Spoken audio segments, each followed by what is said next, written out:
Dado que ninguém vai nos salvar, ninguém vai magicamente nos iluminar, esse caminho que estamos discutindo chama-se via difícil. É um caminho incompatível com a nossa expectativa de que o envolvimento com os ensinamentos budistas será suave, tranquilo, agradável, compassivo. Eis a via difícil. É um simples encontro de duas mentes. Se abrirmos nossa mente, se estivermos dispostos a nos encontrar, o Mestre também abrirá sua mente. Não é uma questão de mágica. A condição da abertura é uma criação mútua.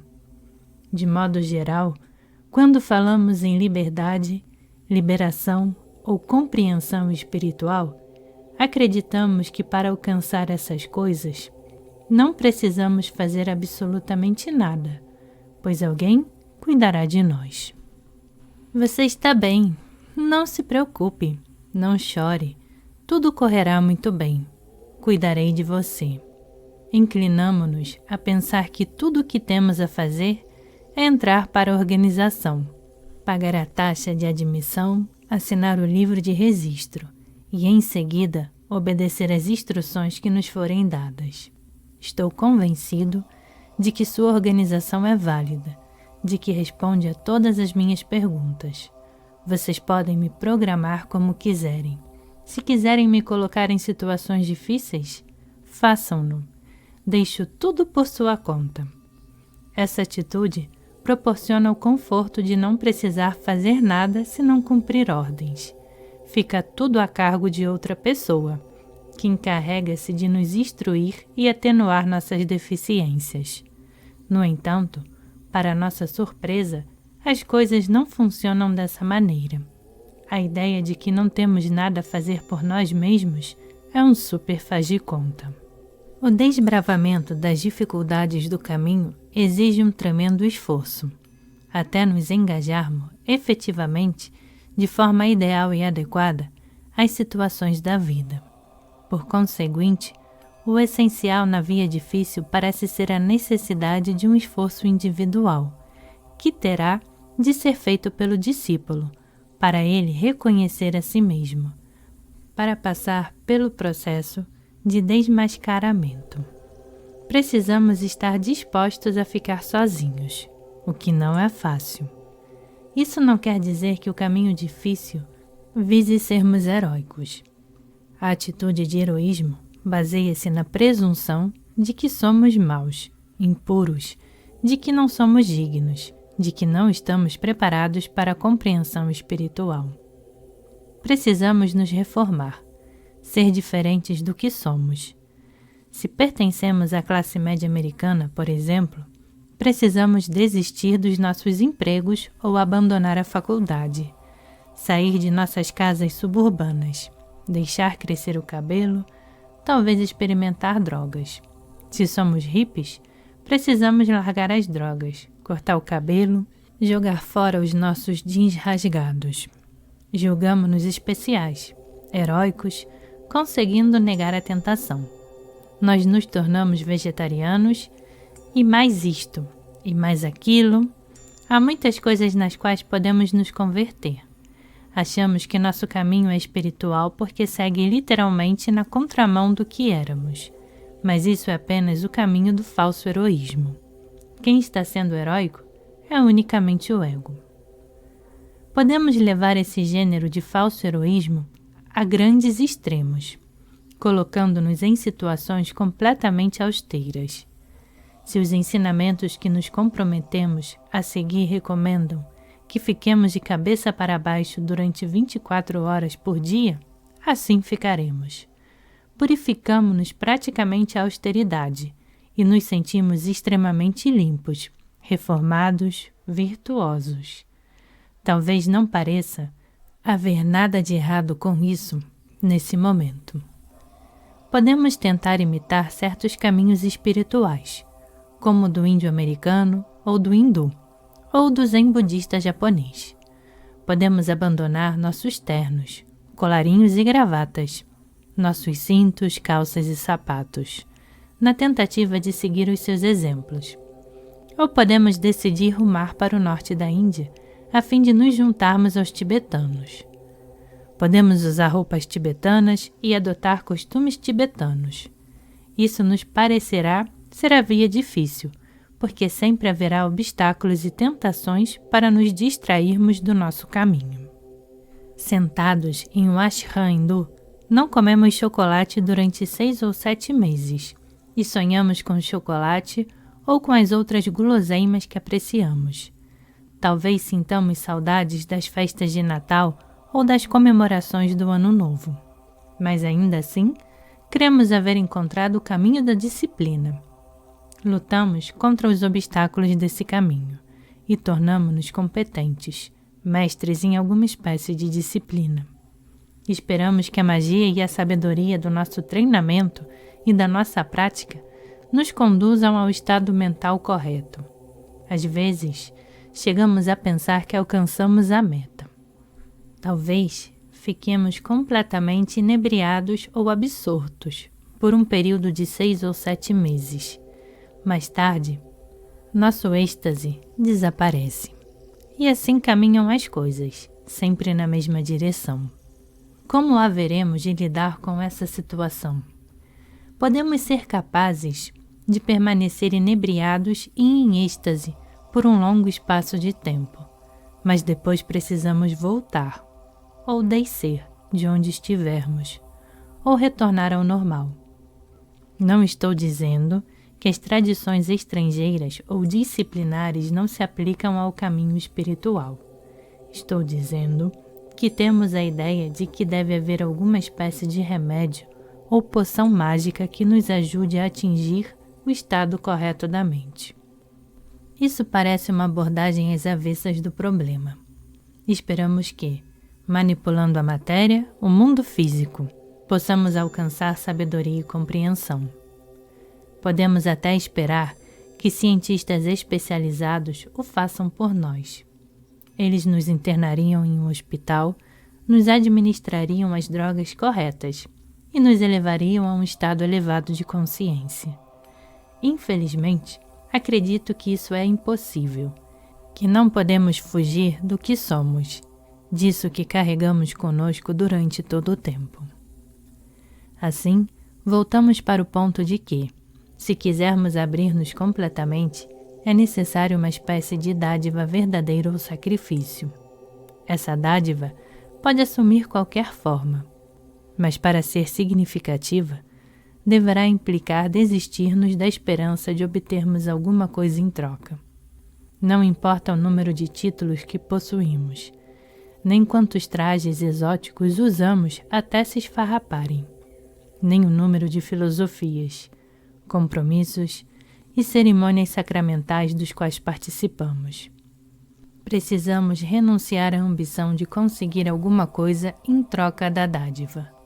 Essa é a verdadeira via difícil.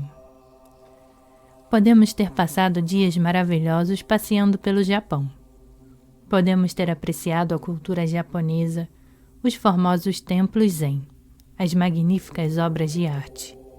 E não apenas achamos belas essas experiências, como elas também nos disseram alguma coisa. Essa cultura é a criação de todo um estilo de vida inteiramente diferente do estilo de vida do mundo ocidental. E essas obras mexeram conosco. Mas até que ponto o requinte da cultura e das imagens, a beleza das formas externas realmente nos abalam, nos comovem? Não sabemos. Desejamos meramente saborear as nossas belas lembranças. Não queremos examinar muito de perto as nossas experiências. Essa é uma área sensível. Por outro lado, talvez um determinado guru nos tenha iniciado em uma cerimônia muito comovente, extremamente significativa. A cerimônia era real, direta e bela. Mas quanto dessa experiência estamos dispostos a examinar? Isso é algo muito pessoal, delicado demais para que o questionemos. Preferiríamos manter isso como um tesouro e preservar o sabor e a beleza da experiência, de modo que, quando chegassem tempos difíceis, quando estivéssemos deprimidos na fossa, pudéssemos trazer essa lembrança à mente a fim de nos confortar, dizer-nos que na realidade fizemos alguma coisa que valeu a pena, dizer-nos que estamos no caminho. Essa não parece, de maneira alguma, via difícil. Ao contrário, pareceríamos mais estar colecionando do que dando. Se refletirmos sobre como fizemos as nossas compras espirituais, seremos capazes de lembrar-nos de alguma ocasião em que demos algo completa e apropriadamente, em que nos abrimos e demos tudo? Alguma vez nos desmascaramos, despindo-nos da armadura, da camisa, da pele, da carne, das veias e até do coração? Experimentamos realmente o processo de despir-nos, de abrir-nos e de dar-nos? Essa é a questão fundamental. Precisamos de fato nos entregar, dar alguma coisa, desistir de alguma coisa de maneira muito dolorosa. Temos de começar a desmantelar a estrutura básica desse ego que fomos capazes de produzir. O processo de desmantelamento, de desagregação, de abertura, de renúncia é o verdadeiro processo de aprendizagem. Quanto estivemos decididos a renunciar a essa situação de unha encravada?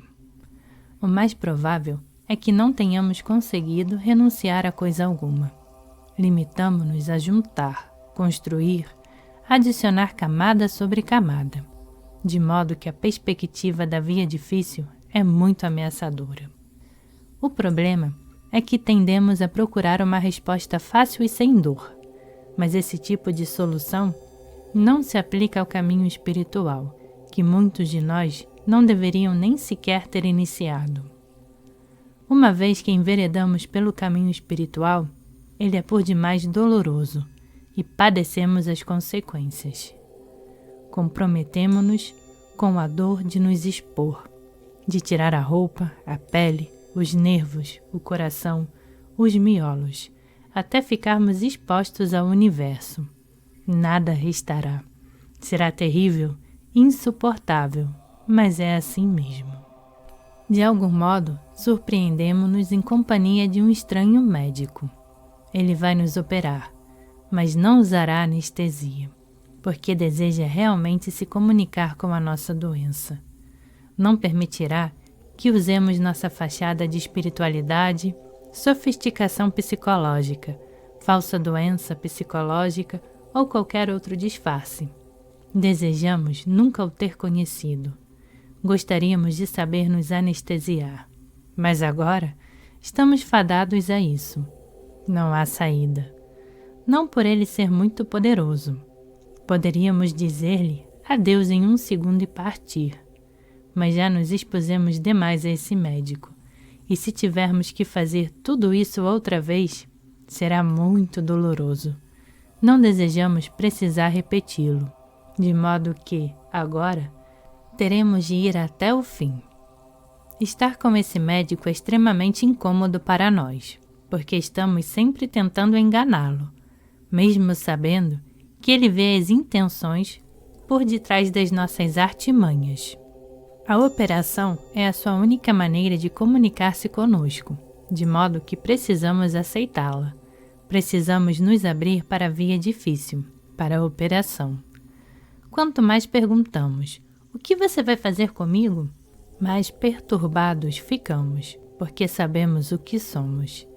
É um caminho estreitíssimo, sem saída, um caminho doloroso. Precisamos entregar-nos completamente e comunicar-nos com esse médico. Ademais, precisamos desmascarar nossas expectativas de magia a respeito do guru, de que ele possa, dispondo de seus poderes mágicos, nos iniciar em caminhos extraordinários e indolores. Precisamos desistir de procurar uma operação indolor, desistir da esperança de que seja empregado um anestésico ou um sedativo de tal modo que ao acordarmos tudo esteja perfeito. Precisamos estar dispostos a comunicar-nos de uma forma totalmente aberta e direta com o nosso amigo espiritual e com nossa vida, sem nenhum canto escondido. Isso é árduo e doloroso. É a via difícil. Pergunta: Nossa autoexposição é alguma coisa que simplesmente acontece ou há um modo de provocá-la, um modo de nos abrirmos? Resposta: creio que, se você já estiver comprometido com o processo de expor-se, quanto menos tentar se abrir, mais óbvio se tornará o processo da abertura. Eu diria que trata-se mais de uma ação automática do que de alguma coisa que você tenha que fazer. No princípio, quando discutimos a entrega, eu disse que, tendo exposto tudo ao amigo espiritual, você não precisa fazer mais nada. É uma questão de aceitar o que é, coisa que tendemos a fazer de qualquer maneira. Com frequência, nos vemos completamente nus em certas situações, desejando ter roupas para nos cobrir. Situações embaraçosas como essas sempre surgem na vida. Pergunta: precisamos ter um amigo espiritual antes de podermos nos expor ou podemos simplesmente nos abrir para as situações da vida? Resposta: creio que você precisa de alguém para vigiá-lo, porque assim o processo parecerá mais real. É muito fácil despir-se em um quarto, sem ninguém por perto, mas achamos constrangedor nos despirmos com uma sala cheia de gente. Pergunta: quer dizer que se trata efetivamente de nos expormos a nós mesmos? Resposta: sim, mas não vemos as coisas dessa maneira. Temos uma forte consciência do público, porque temos muita consciência de nós mesmos. Pergunta: não vejo por que a prática de austeridades e o domínio da disciplina não seja a verdadeira via difícil. Resposta: você pode se iludir, imaginando estar percorrendo a via difícil, quando na realidade não está. É como estar em um jogo heróico. A via suave é muito ligada à experiência do heroísmo, ao passo que a via difícil é muito mais pessoal. Depois de seguir pelo caminho do heroísmo, você ainda terá a via difícil a percorrer, o que é algo muito chocante de se descobrir. Pergunta: é necessário passar pela via heróica primeiro e perseverar nela, a fim de percorrer a via realmente difícil depois? Resposta: acho que não. E é isso mesmo que estou tentando evidenciar. Se você se envolve com a via heróica, está acrescentando camadas ou peles à sua personalidade por imaginar ter alcançado alguma coisa. Mais tarde, para sua surpresa, descobrirá que é necessário algo mais. É preciso remover as camadas, as peles. Pergunta: você fala na necessidade de experimentarmos uma dor cruciante. A compreensão do processo de desmascaramento não pode tornar desnecessária a experiência da dor? Resposta: essa é uma questão muito delicada. Compreender não significa realmente fazer. Você apenas compreendeu aquilo. Podemos compreender o processo fisiológico que se desenrola em uma pessoa que é torturada e a experiência da dor pela qual ela passa. Mas a verdadeira experiência será completamente diferente. Não basta a compreensão filosófica ou intelectual da dor. Você precisa realmente sentir algo de forma completa. A única maneira de chegar ao âmago da questão consiste em experimentá-la você mesmo, embora não tenha que criar situações dolorosas. Essas situações ocorrerão com a ajuda do amigo espiritual, que é um médico com uma faca afiada. Pergunta: se você estiver no processo de se entregar e seu amigo espiritual lhe apontar o bisturi e tirar sua anestesia, uma situação extremamente aterrorizante. Seu amigo espiritual parece zangadíssimo e enojado, e você deseja fugir. Como você explicaria isso? Resposta: o problema está justamente nisso. Trata-se de uma operação sem o uso de anestésicos. Você precisa estar dispostos a sofrê-la. Se fugir, será como um homem que precisa de uma apendicectomia e que sai correndo da sala de cirurgia. O seu apêndice poderá supurar. Pergunta: mas isso acontece logo no princípio do relacionamento com um amigo espiritual. Ainda não estivemos com ele nem 5 minutos. De repente, a casa cai e ele simplesmente nos deixa sozinhos para lidarmos com a situação. Talvez diga: não acompanharei nessa neurose. Já se passaram 5 minutos. Entregue-se. Desista de tudo. Lide com ela você mesmo, e quando se livrar dessa confusão, falarei com você. Foi isso que eu vivenciei. Resposta: veja bem, não importa que você seja um iniciante ou um estudante avançado. É uma questão de quanto a pessoa tem estado consigo mesma. Se ela tem estado consigo mesma, haverá de se conhecer. É como uma doença comum. Suponhamos que você esteja viajando de um país para outro. Sinta-se mal e decida procurar um médico. Ele mal fala sua língua, mas pode sentir seu corpo, percebe o que há de errado em você e decide levá-la sem perda de tempo para o hospital a fim de operá-la. Tudo depende da fase de desenvolvimento da doença. A gravidade da operação dependerá da progressão da doença em seu corpo. Você poderá explodir completamente. Se tiver apendicite e o médico esperar demais, talvez com a intenção de fazer-se amigo, seu apêndice poderá estourar. E você não diria que aquele foi um bom meio de se praticar a medicina? Pergunta: por que alguém dá o primeiro passo no caminho? O que o leva a isso? Um acidente? O destino? O karma o quê? Resposta: se você se expõe completamente, já está no caminho. Caso se ofereça pela metade, estará apenas parcialmente no caminho, e isso repercutirá de volta sobre você. Se der informações insuficientes ao médico, irá recuperar-se muito mais devagar, porque não lhe contou todo o histórico do caso. Quanto mais você revela ao médico, mais cedo ele será capaz de curá-lo. Pergunta: se a via verdadeiramente difícil implica que eu me exponha, devo permitir minha exposição ao que julgo ser mal, sabendo que isso poderá me ferir? Resposta: abrir-se não é uma questão de martirizar-se diante de cada ameaça que surge. Você não precisa ficar parado frente a um trem que avança, a fim de abrir-se com ele. Essa seria a via do heroísmo, a falsa via difícil. Toda vez que nos defrontamos com uma coisa que consideramos má, ela ameaça a autopreservação do ego. Estamos tão atarefados preservando nossa existência diante dessa ameaça que não conseguimos ver a coisa toda com clareza. Para nos abrirmos, temos que cortar o desejo de preservar nossa própria existência. Só então poderemos ver claramente a situação e lidar com ela como ela é. Pergunta: essa abertura não será definitiva, não é? Quero dizer, podemos nos abrir em um contexto e quando nos vemos em outra situação, tomar de repente uma máscara e a colocar no rosto, ainda que não desejemos fazê-lo.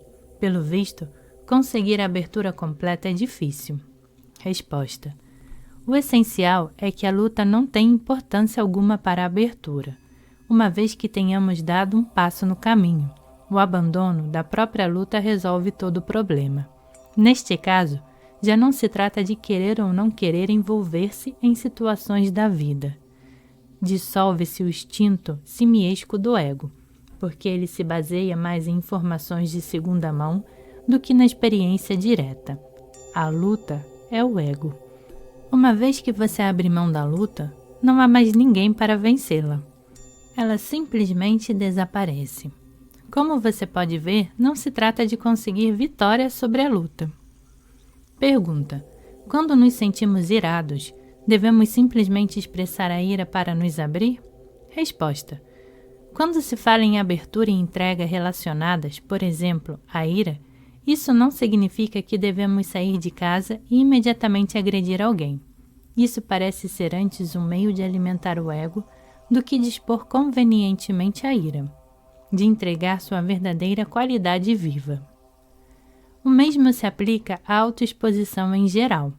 É uma questão de ver a qualidade básica da situação como ela é, em lugar de tentar fazer alguma coisa com ela. É claro que, se alguém está completamente aberto para a situação, sem quaisquer ideias pré-concebidas, saberá qual ação é correta e qual é inadequada. Se determinado curso de ação for deselegante e inábil, essa pessoa não optará por ele na encruzilhada. ela tomará o caminho da ação hábil e criativa. Você não se envolve no julgamento como tal, mas escolhe o caminho criativo. Pergunta: colecionar coisas e defender disfarces é um estado inevitável? Resposta: colecionamos coisas e torna-se penoso livrar-se delas mais tarde. É como se tivéssemos pontos cirúrgicos na pele depois de uma operação. A perspectiva de retirá-los nos assusta.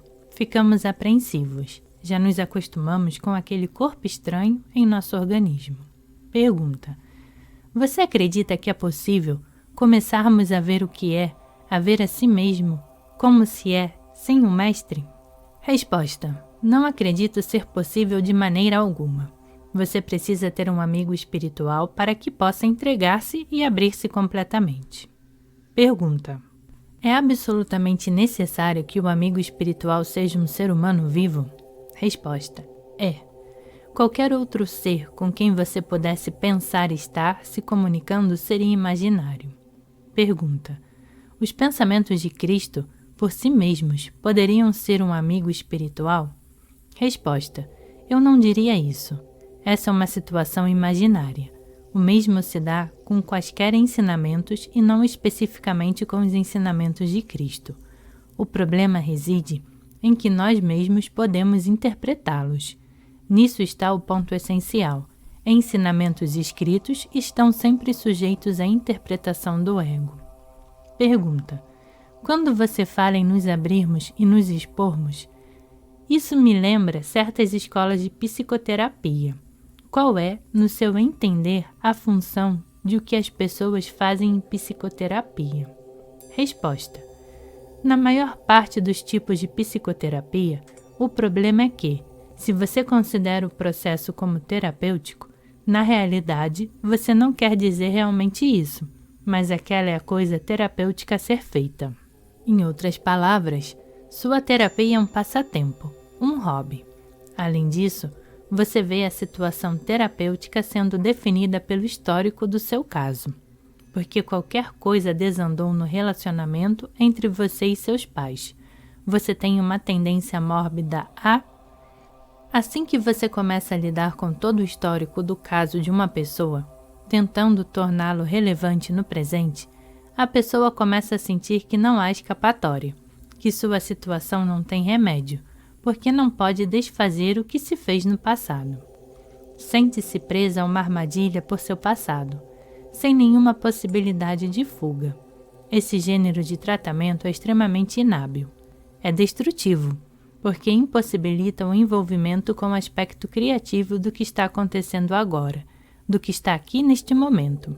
Por outro lado, se a psicoterapia fosse apresentada de forma a enfatizar o viver no momento presente, ao trabalhar com os problemas atuais, não apenas no tocante à expressão verbal e aos pensamentos, mas em termos de experimentar a realidade das emoções e dos sentimentos, então seria, a meu ver, um modelo muito equilibrado. Infelizmente, existem muitos tipos de psicoterapias e inúmeros psicoterapeutas envolvidos na tentativa de se afirmarem e afirmarem suas teorias em lugar de trabalharem com o que é. Na verdade, eles acham extremamente assustador trabalhar com o que é. Precisamos simplificar, ao invés de complicar o problema com teorias de quaisquer tipos. A situação da momentaneidade, este exato momento, contém históricos completos de casos e determinações futuras. Tudo está bem aqui, de modo que não precisamos ir mais longe do que isso para provar quem fomos, quem somos ou quem poderemos ser.